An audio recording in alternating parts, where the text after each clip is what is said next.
An Australian tradie can walk into a dealership this week and drive away in a brand new four-wheel drive diesel dual cab for under 36 grand.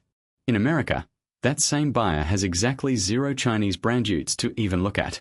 Not because nobody wants to sell them one, but because the US government has locked the door with a tariff over 100% and layered a security ban on top of it that outlaws Chinese-made connected vehicle software starting with the 2027 model year and the hardware itself from 2030.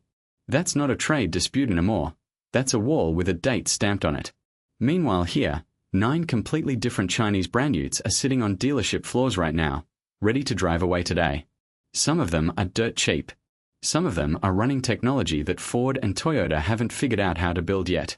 A couple of them have already beaten established rivals at their own game in independent testing. What they all have in common is that none of them exist for an American buyer, no matter how much cash is in their pocket.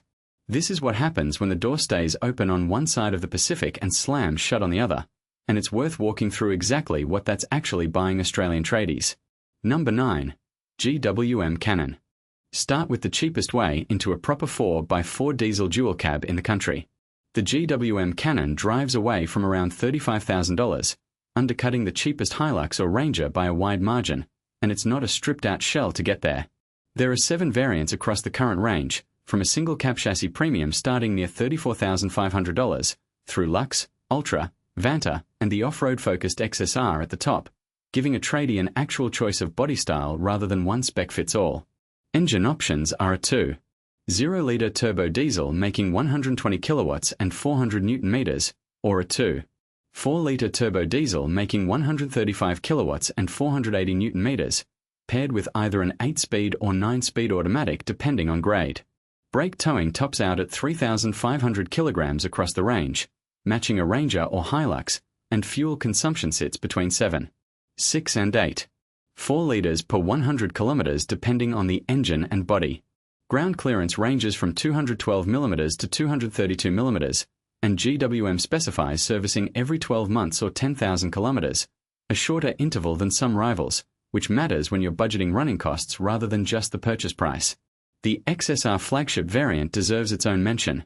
It now runs the larger 2.4-liter engine instead of the previous generation's 2.0-liter, and comes standard with twin-locking differentials, a snorkel, underbody protection, and proper all-terrain rubber, at a bit over $50,000 drive away, which is still well under what a comparably equipped Ranger or Hilux costs once you've added the same gear aftermarket.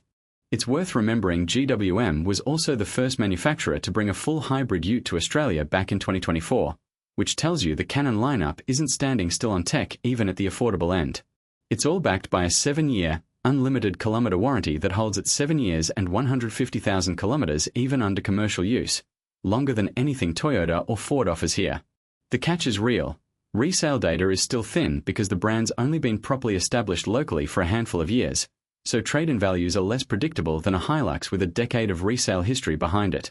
For a tradie buying to use for the next 5 to 7 years, not to flip in 18 months, that's a minor concern next to the price gap.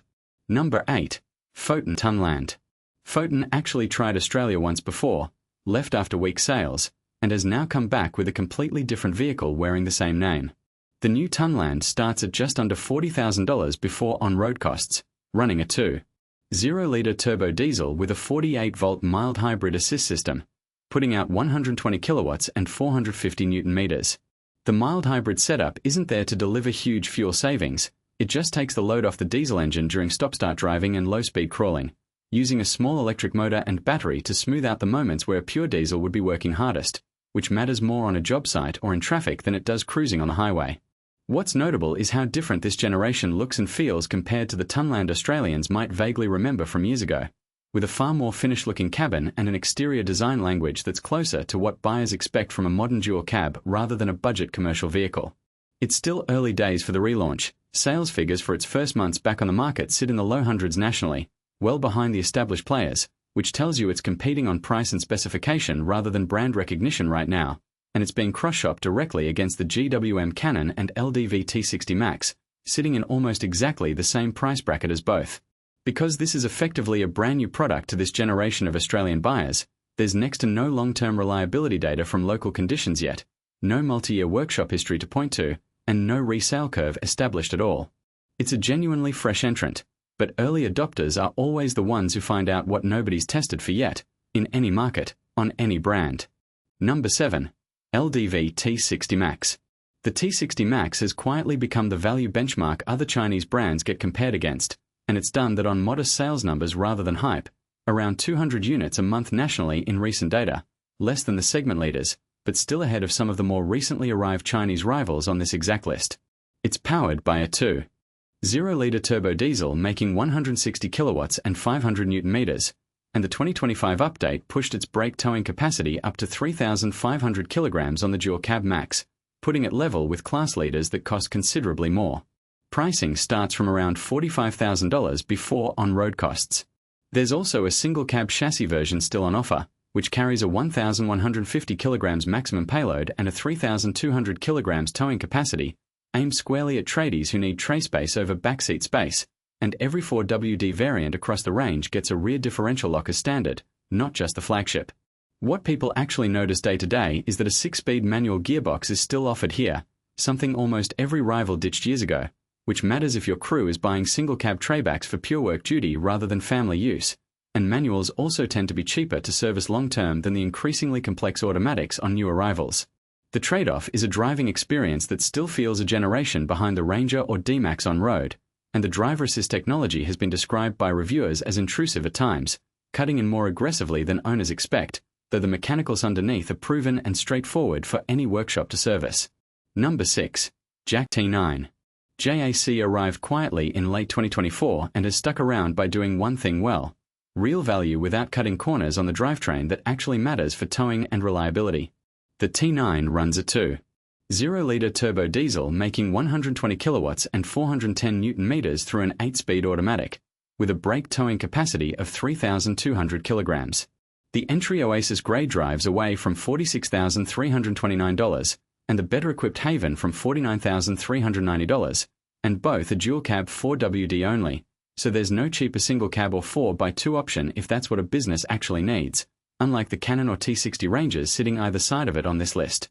JAC's local importer, LTS Auto, has leaned hard into positioning the T9 purely on value against both the established Japanese and American badge players and its own Chinese rivals like the Canon and T60 Max, and so far the sales numbers back that value-first strategy up more than they back up outright volume. Where the T9 stumbles is ergonomics. The steering wheel doesn't telescope, only tilts, which becomes a genuine annoyance on long highway stints behind the wheel, especially for taller drivers moving between vehicles all week. JAC clearly heard that complaint loudly, because the telescoping column is one of the very first things fixed on the newer Hunter model that effectively sits above it in the same lineup, suggesting the brand is actually iterating on local feedback rather than just shipping the same global spec everywhere and hoping nobody notices. Number 5. LDV Terra 9. Bigger, tougher, and built to sit above the T60 in LDV's own range, the Terra 9 arrived in Australia in 2025 as a value-focused dual-cab position specifically above its smaller sibling, running a 2.5-liter turbo diesel with 163 kilowatts and 520 newton meters, matching a 3,500 kilograms brake tow rating with genuinely more interior space than the T60 offers. Drive-away pricing runs from around $52,700 for the base Origin grade up to roughly $58,000 for the top-spec Evolve. It uses a live rear axle with leaf springs, which is proven, simple Ute engineering that's easy for any workshop to understand and repair, but it also means a firmer, more commercial-feeling ride than buyers moving up from a family SUV or a car-based wagon will expect on the first test drive. An electric version, the e-Terra 9, has already been confirmed and sold in other right-hand drive markets overseas, but it hasn't landed in Australia yet, so what's actually available here today is diesel only, with no timeline confirmed for when, or if, the EV version follows locally. What makes the Terra 9 worth watching closely is that its underlying platform has now been used twice, once for itself, and once as the base for the Milligram U9 covered next on this list, sharing the same 2.5-liter engine family, the same 8-speed automatic, and the same 4-wheel drive hardware, which means LDV's engineering is effectively being tested and refined across two brands at once, in two different tunes, on the same Australian roads. It's a Ute built for load carrying first, comfort second, and it doesn't pretend otherwise. Number 4. Milligram U9. Here's where things get genuinely interesting, because Milligram took the Terra 9's underlying platform and rebuilt the back end almost entirely.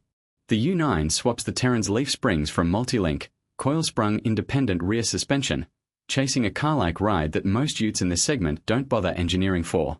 It shares a version of the same 2.5-litre turbo diesel, tuned slightly down to 160 kilowatts while keeping 520 Nm of torque, paired with a ZF 8-speed automatic and a part-time four-wheel drive system with a rear difference lock standard across the range, and a front locker added on the flagship Explore Pro.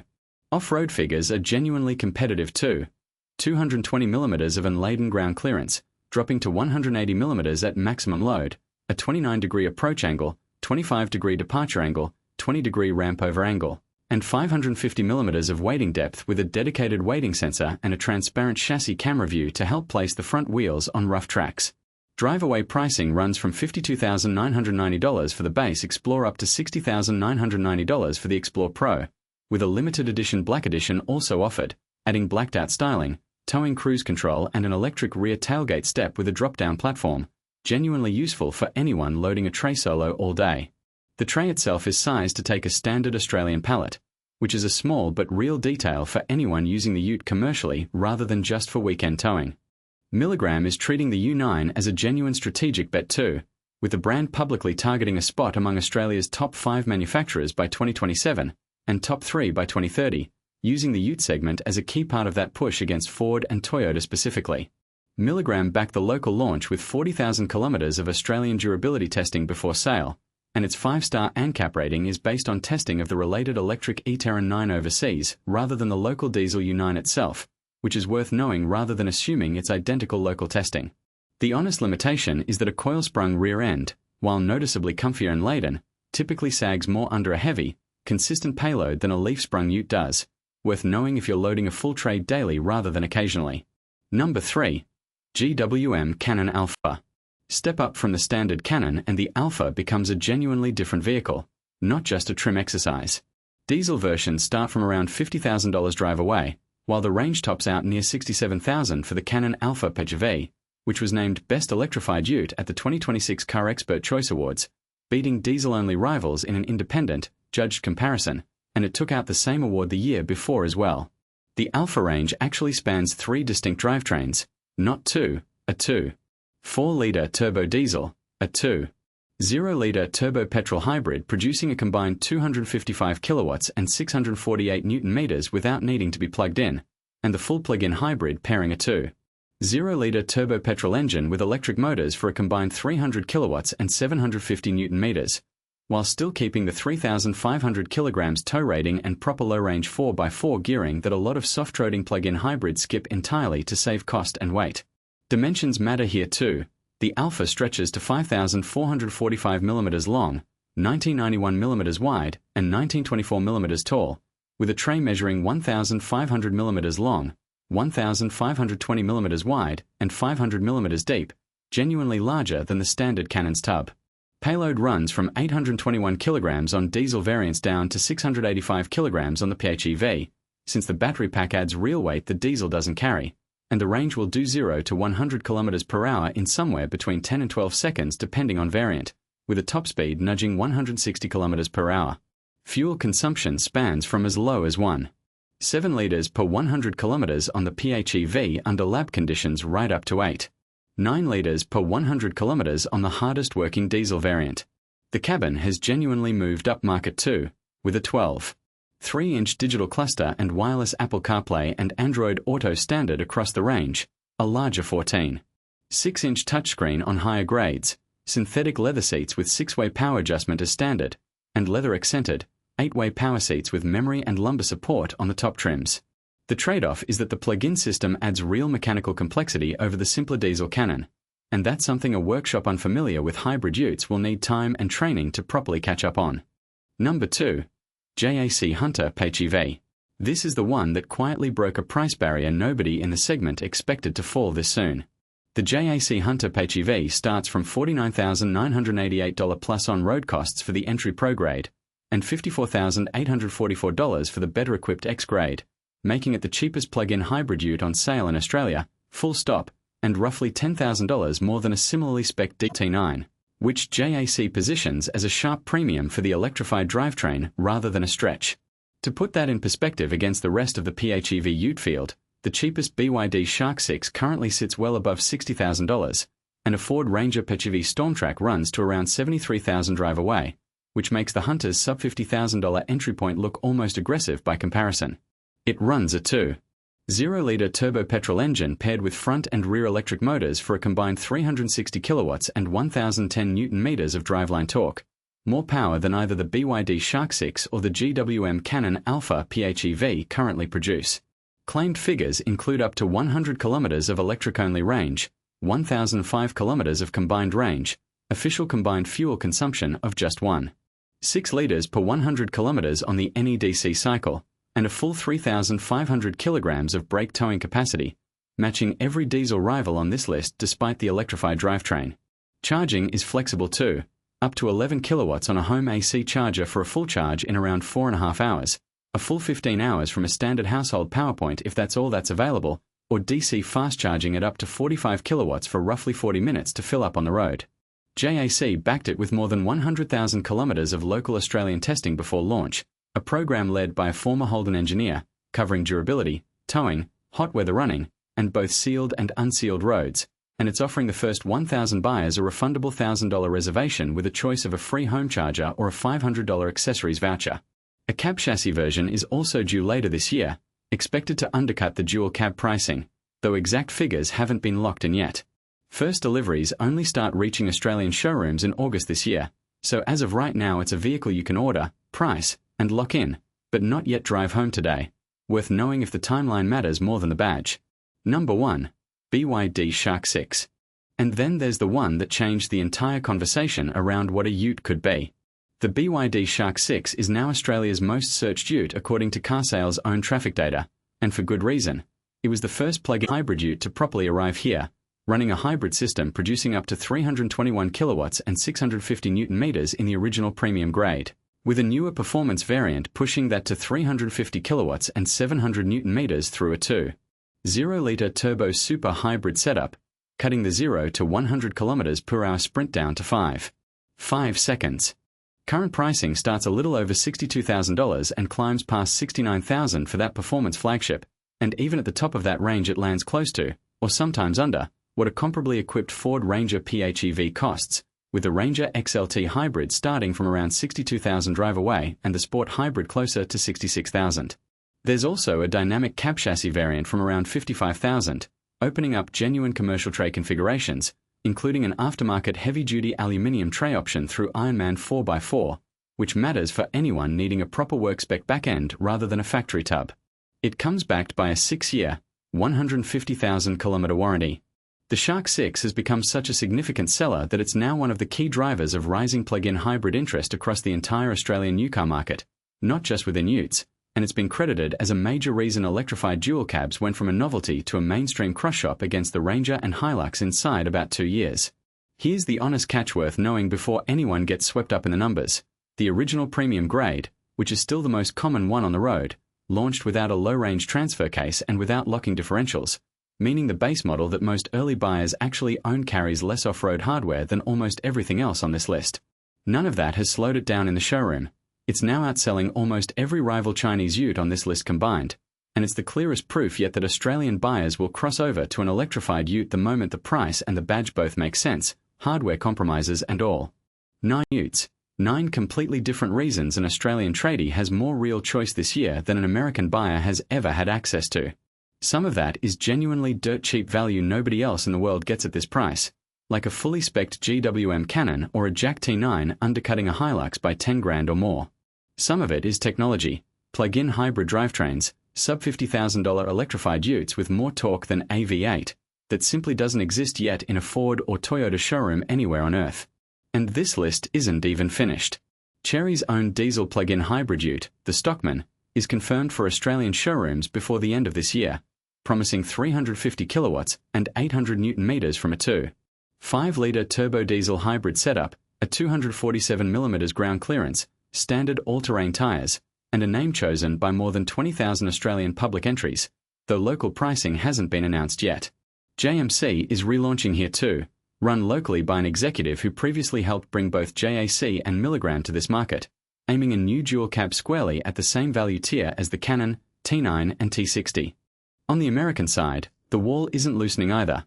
There's already a push in Washington to go further than the current tariff and connected vehicle rules, with proposed legislation aiming to seal the US off from Chinese-made vehicles entirely, hardware, software, and partnerships included.